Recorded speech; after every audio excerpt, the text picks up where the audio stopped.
Okay. Could you state your name, age, and relationship to the interviewer? Oh, sure. My name is Tom Becker. I am going to be 71 in about 27 days. I've been married for 51 years.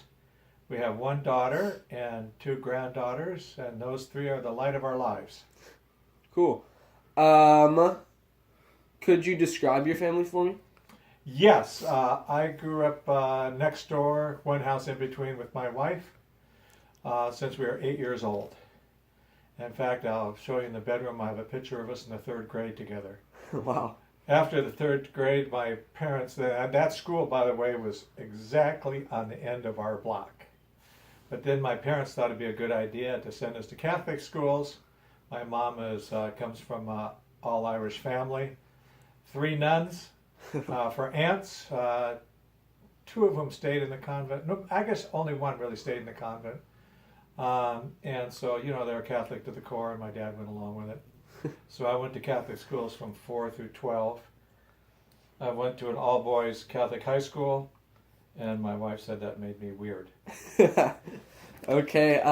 Where and when were you born? I was born in Minneapolis, Minnesota, June 23rd, 1947. My dad had served in World War II as a radar guy. Radar was the technology at that time, and he was an amateur radio enthusiast as a kid. That was the geek in those days. So World War II, he was going to be a naval officer until they discovered that he was colorblind, and for some reason, if you're colorblind, you couldn't be a naval officer. So he was a chief, and he was, I believe, the youngest chief in the Navy at that time. And that's his job, was to fix people's radar. Oh, cool. And this is back in the days of vacuum tubes. And so that was the pinnacle of technology in the early 40s. Cool. So as I can see, you weren't the first generation, but do you remember who was the first generation to be in the U.S.? Well, I believe the Becker side of the family, and my grandmother made a big deal out of saying we were Dutch Beckers, not German Beckers. However, she spoke some German herself. Her parents came from Switzerland. So that would make me like fourth generation. Let's see here. Yeah, fourth generation. And she came, her mother came from the German part of speaking of Switzerland, and their maiden name was Zeller. I'm pretty sure my Irish, I'm half Irish, so my Irish side of my family must have come over during the potato famine, and which I think history was accurate. The English starved the Irish out of Ireland. And that's how my Irish ancestors got here. Okay. They were immigrants. I'm not sure they had green cards. What do you remember about November 22nd, 1963, when John F. Kennedy was assassinated? Many people have said hope in America died a little that day. Do you agree, and how did America change? Well, I can tell you exactly where I was when I heard the news. I was at football practice, C football. I was my wife's size. I was like 5'1". And I'm not kidding. I was one of those people that was praying for puberty to strike me at about 16. And so I was playing C football, and the football coach brought the radio over and called us all together. We had no idea what was going on, and then we heard about that. And it was shocking to everybody. And as far as the direction of America, I think on reflection, I've looked back on like the Cuban Missile Crisis, and I think that confrontation was a sign of a reckless young man. I think that Kennedy was not experienced as a world leader. Of course, at the time, I didn't have any experience to really judge that. But he was really playing roulette with a couple 100 million human lives. And I think that was a reckless confrontation that possibly could have been resolved without the brink of nuclear war. Okay, how about Vietnam War? Do you think America had lost trust in the federal government by the end of the war? And if so, has this trust ever been won back? Yeah, I firmly believe in my generation, uh, the vast majority of people my age lost total confidence in their government. My brother that's a year older than me and my brother that's 2 years older than me uh, went in the Navy.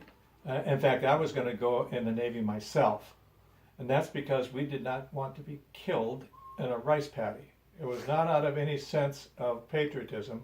We did not want to crawl around in the mud halfway around the world, a place we never even heard of and could not find on the map for some obscure reason that we're going to intervene in their civil war.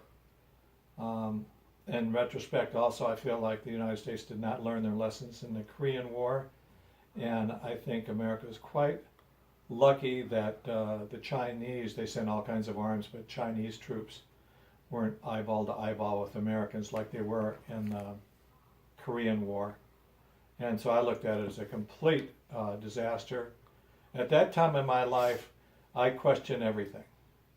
I had just left the Catholic Church because I felt that they were not carrying the moral correctness that a church should do. And I view my generation as a young person, growing up, the big issues were civil rights, Martin Luther King, and the Vietnam War.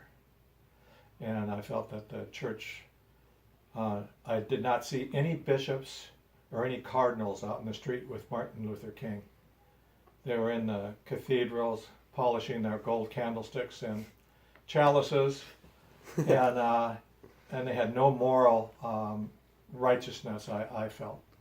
Okay, how do you think the world's perception of the United States changed on July 20th, 1969, when we put the first man on the moon?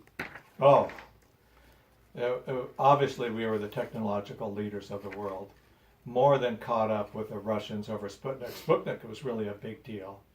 And the space program really evolved from military uses. You know, it's like, I think it maybe perhaps it's currently the case too, is that whoever could dominate skies, just like there was a period in history, whoever could dominate the ocean, the seas, that military superiority would make that nation dominant globally, like Britain did. The Dutch did it for a while. And then air power, the superior air power proved itself, I think, in World War II. And dominating space militarily was really the driving force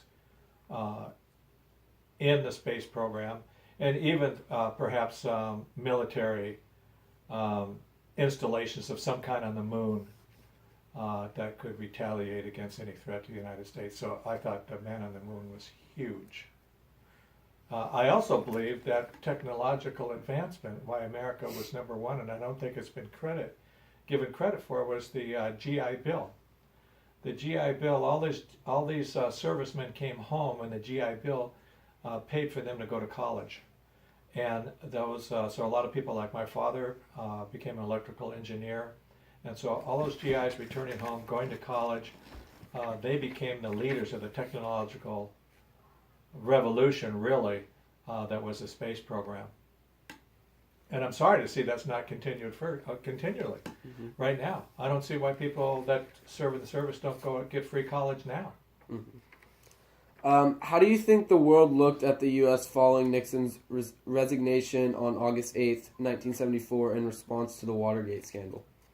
Well, I was one of those people that absolutely despised Nixon.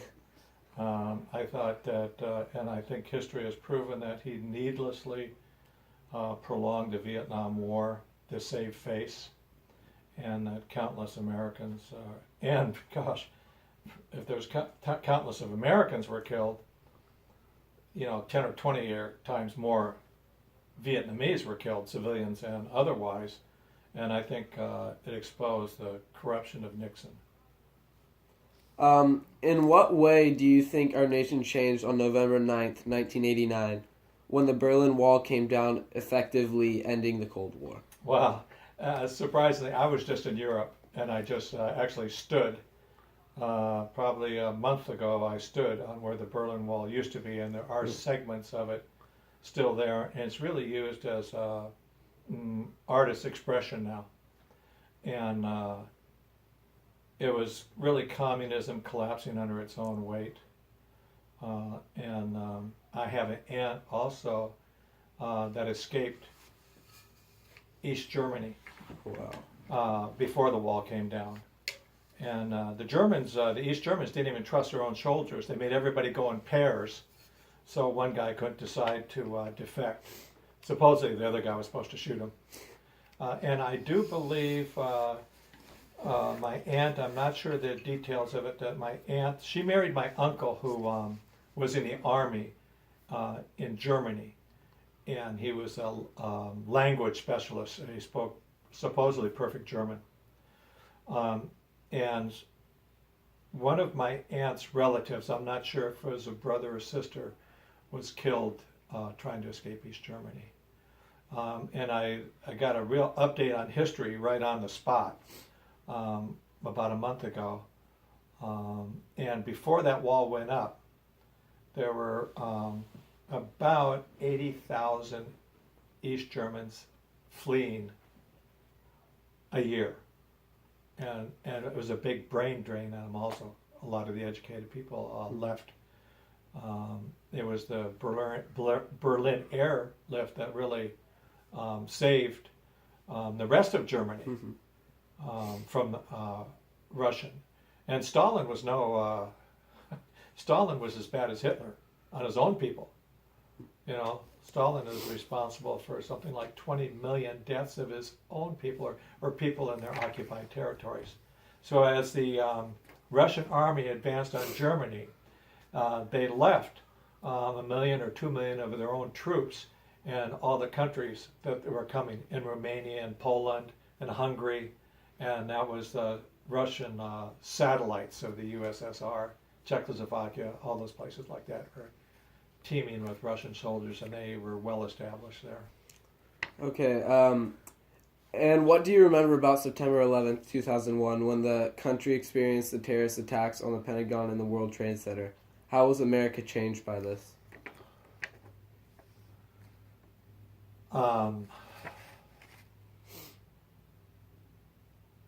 I had no idea when I heard about the first plane hitting. I was driving to work and I heard about the first plane hitting the World Trade Center, and I had no idea there'd be other planes, not to mention the plane in the Pentagon and the fourth one, which I guess was down.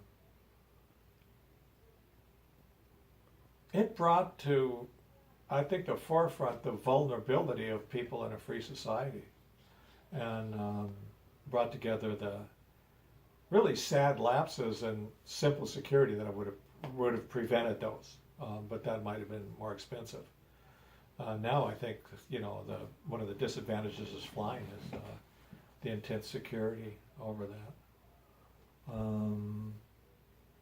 I think it brought a lot of antagonism towards Middle Easterners also, which surprisingly didn't end up on Saudi Arabians, who made up the bulk of the hijackers were Saudi Arabian. Why that justified a war in Iraq, I've never put that together. So I thought this was all really bizarre and political in nature. Finally, it is said that every American citizen has a dream, be it wealth, happiness, a better life for children, etc.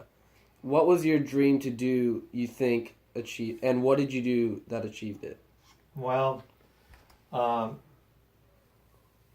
can't say that I had a real long-term clear vision other than I had a wife, I had a baby to support, and I wanted to get out of school and become established and then live the American dream.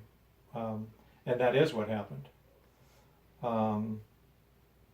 It was only really a long time later when I realized, well, on the grand scheme of things, what I like. And I have found the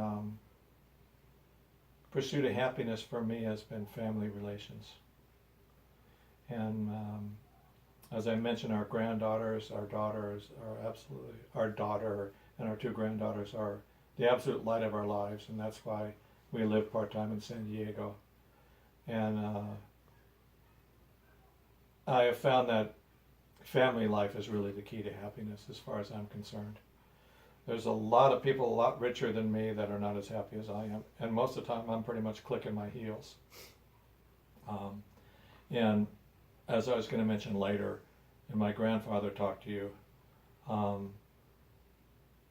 my wishes for people, and because this is what I have found out in retrospect myself, as now an old guy, is that I think health, enjoying health, not just having health, but enjoying health is really key. Enjoying health at whatever level. Of course, I don't enjoy the health I had when I was your age, and I certainly didn't appreciate it either. You know, the other thing I would say for to achieve happiness, in my perspective, it was having a happy marriage. And the last thing I would say for me, and I wish I would have for you and Harry also, is to enjoy your grandchildren. Because that presupposes a whole lot of other stuff is going to happen for you to be able to enjoy your grandchildren. I found that to be by far the greatest period of our lives. Okay, thank you. Sure.